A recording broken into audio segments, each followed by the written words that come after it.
Hi, John Robinson here with this week's Money Minute. This week, let's keep it light and talk about this year's Rugby World Cup and specifically the revenue earned by both the host nation and World Cup Rugby Limited.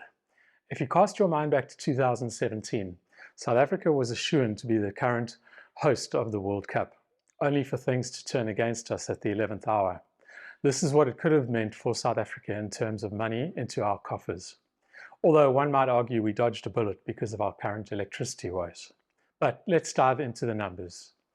A previously released report from Ernst & Young claimed that the tournament in Japan in 2019 saw the highest ever economic impact in Rugby World Cup history and increased the Japanese GDP by nearly $3 billion, a huge number.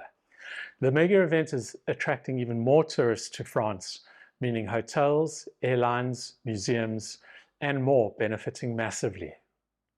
The 2023 tournament, the 10th edition, is expected to attract more than 500,000 visitors to France and bring approximately $1 billion into its economy.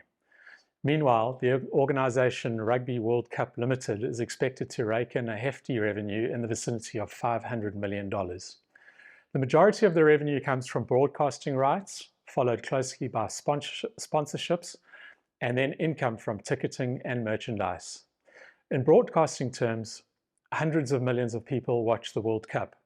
But if you were to compare that to global sports like the Olympic Games or the Football World Cup, you're talking about billions of people, which is why it's so important that the game has started to be featured in the Olympic Games since 2016. Increased revenue to World Rugby Limited allows the game to be expanded and grown across territories into massive growth areas like the US and competitions being held even in places like China. Rugby as a professional investment may seem to be in its infancy, but its potential is clear, with some European private equity firms dabbling in the sport already. The US market for sport is still the biggest in the world.